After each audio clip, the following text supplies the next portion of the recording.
Behind the Shades. You're taking back your body. You're taking back your experiences. You're taking back everything that you wanted to do and everything that you had planned because it's a sense of joy for you to be able to do these things. But unfortunately, your situation was preventing you from doing it in the way that you wanted to do it. When now you're looking back on your weight loss journey and you've lost the amount of weight that you've lost, how proud do you feel right now looking back? I feel extremely proud. If you asked me this a year ago, I would not have said that because I would be so focused on I'm not where I want to be, and I'm still not. I still have a mom belly. I still like the thing that was hard for me was I always envisioned that when I lost weight, like I would look normal, I guess. And when you're that obese, your body gets smaller, but it's like the same shape. So your shape doesn't necessarily change. Your rolls, your like the fat is just getting smaller. And so it took a long time and love and extra gratitude for what I was creating and focused on what I could now accomplish that I couldn't before. Running faster, doing box jumps, being able to lift, focus on like the muscle growth, and less on my body image. And now it's kind of, I heard just the other day, it said it prosper where you're planted, be present with where you're planted. And so I loved that because I was like, that was the breaking point for me. And that's where I'm at now. I was like, now I have a ton of pride because that girl on day one, are we allowed to cuss? It was one tough bitch. Like she was a tough bitch. When I look back, if I had to put on that much weight and do the same workout today where I was started, it would be hard. And so for that girl to show up every day and willingly have her butt kicked and fight through, like, I'm so proud of her.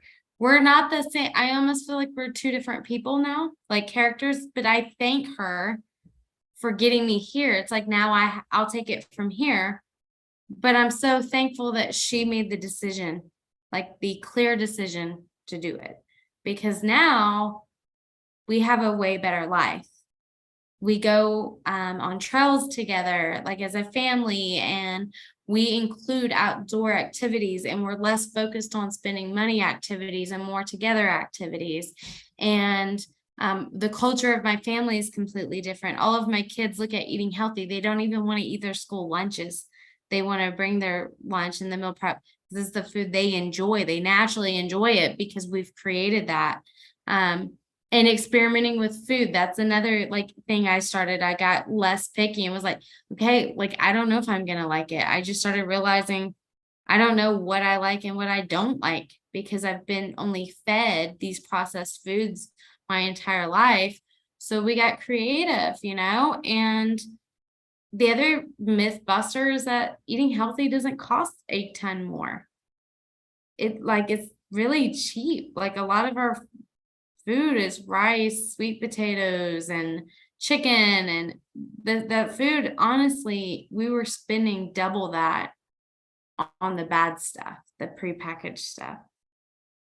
I think sometimes what people don't realize is that when you make the initial change, it may be seen as expensive because you're new, right? Mm-hmm. You're just basically grabbing what you see. Mm-hmm. But then when you realize it takes planning, and I think sometimes that's a difficult part for a lot of people who want to eat healthy, is that it's easy to eat unhealthy because you don't have to plan it, right? You just go to the chip section, dip, you go to McDonald's. It's more like cruise control, right? Walk and grab, walk and grab. But when you start to eat healthy, you have to understand, okay, if my gut health isn't where it should be, I can't eat this type of food.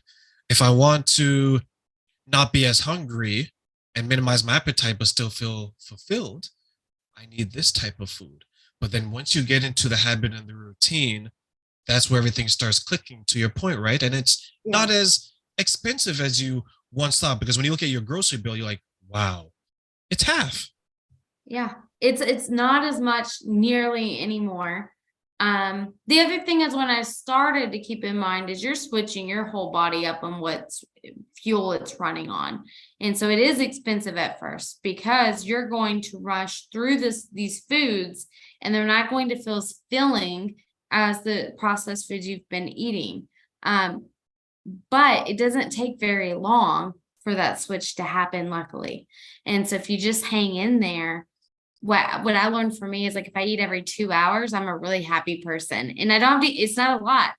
It's like a cup of fruit and then maybe a cheese and beef stick 2 hours later. And then like my calorie intake is so much less, but I feel more fulfilled throughout the day. I feel more happier throughout the day. Like, and people will tell you to like way the mood is different. The types of food you're eating, it changes everything. But yes, the whole like memes that you see when someone starts a diet and they're depressive and they're like, and they're showing every picture they're eating. Well, they're doing that because they're really, really trying hard to stay on track. And that is they're trying to get their brain focused on what they're eating and not what it's constantly in the back of their mind trying to get them to eat. And so, but once they pass that threshold, it gets way easier. Like all of it does. But you just kind of have to understand it's just going to suck. And there's no way around it at first. And you just have to be willing to let it suck and sit in the suckness. Like that's it. And most people aren't willing to do that.